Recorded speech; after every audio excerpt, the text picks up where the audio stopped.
তিনি কৃষক পরিবারের সন্তান। মাঠে গিয়ে লাঙল টানা, মই দেওয়া সব কাজই একসময় করেছেন। বিধায়ক হওয়ার পর অবশ্য মাঠে যাওয়া হয় না, তবে মনে প্রাণে যে তিনি এখনো মাটির কাছাকাছি আছেন তারই প্রমাণ পাওয়া গেল বুধবার। গোঘাটের লালুকায় এদিন ব্রিজ পরিদর্শনে গিয়ে মাঠে কর্মরত এক চাষির বাড়ি থেকে আনা খাবার ভাগ করে মাঠের মাঝখানে বসে খেলেন বিধায়ক মানস মজুমদার। প্রথমে খানিকটা হতবাক হলেও বাবার জন্য আনা খাবার বিধায়ককে যত্ন ভরে পরিবেশন করে তৃপ্ত ওই চাষির উচ্চ মাধ্যমিক পরীক্ষার্থী মেয়ে। আর সেই দৃশ্যই ক্যামেরাবন্দি হয়ে রইল। এই নিয়েই আমাদের বিশেষ প্রতিবেদন অন্যরকম বিধায়ক। একমাত্র আন্তর্জাতিক খ্যাতিসম্পন্ন জ্যোতিষ, হস্তরেখাবিদ ও বাস্তুবিদ, একাধিক অ্যাওয়ার্ড প্রাপ্ত, স্বর্ণপদক ও স্বর্ণমুকুট প্রাপ্ত ডক্টর অঞ্জন শাস্ত্রী।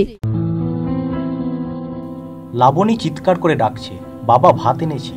বাবা সন্দীপবাবু জমি থেকে উঠে আসার আগেই এক ব্যক্তি হঠাৎ বলে উঠল, ভাত কি কেবল বাবার জন্য?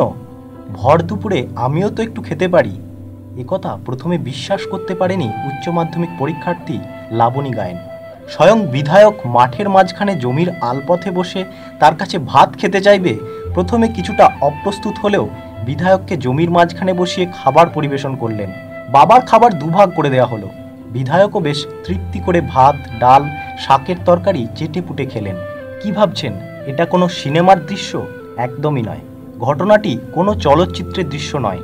ঘটনাটি ঘটেছে গোঘাটের লালুকায়। মাঠের মাঝখানে বুধবার দুপুরে গোঘাটের বিধায়ক মানস মজুমদার মধ্যাহ্নভোজন সারলেন। বিধায়ক বলছেন, তিনি নিজে কৃষক পরিবারের ছেলে। দীর্ঘদিন ধরেই মাঠে বাবার সাথে নাঙল টানা, মই দেওয়া সবই করেছেন। মাঠে বসে বহুদিন এইভাবেই খাবার খেয়েছেন।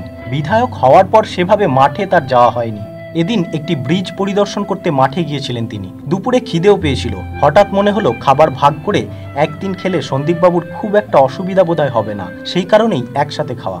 বুধবার গোঘাটের মান্দারণ পঞ্চায়েতের সোলতের ঘাট পরিদর্শনে যান মানসবাবু।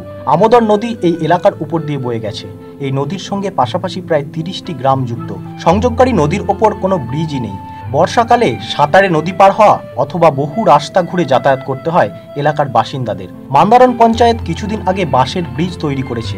এই ব্রিজটি পাকা করার প্রচেষ্টা চলছে। ব্রিজটি তৈরি হলে কয়েক হাজার মানুষ উপকৃত হবেন। স্থানীয় মানুষের বহুদিনের দাবি ব্রিজটি পাকা করার। সেই কারণেই পরিদর্শনে যাওয়া হয়েছিল। এখন নির্বাচন চলছে। নির্বাচনী পরবর্তী সময়ে এই ব্রিজটি পাকা করার প্রচেষ্টা করা হবে। এখন আমরা যে জায়গায় দাঁড়িয়ে আছি এটা আমোদর নদীর পাড়ে দাঁড়িয়ে আছি।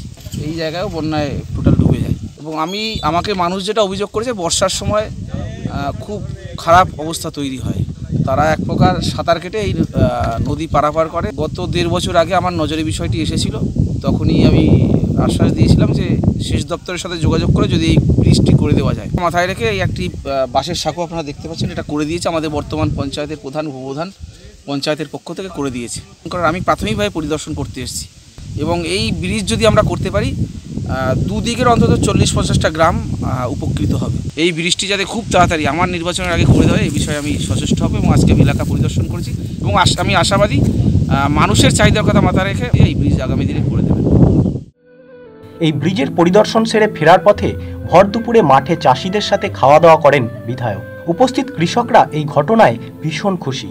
তারা বলছেন, বিধায়ক যে এভাবে মাটিতে বসে মাঠের মাঝখানে খাওয়া দাওয়া করতে পারেন তা তারা ভাবতেই পারেননি। তারা চান আগামী দিনেও যাতে রাজনৈতিক নেতাদের অভিনয় নয়, সত্যিকারের চরিত্রটা এমনটাই হয়। গরিব চাষির পাশে বসে বিধায়কের এমনভাবে খাবার ভাগ করে নেওয়ার দৃশ্যে স্বভাবতই আপ্লুত গ্রামের মানুষ। গোঘাট থেকে সুশান্ত সেনের রিপোর্ট, নিউজ আজ বাংলা।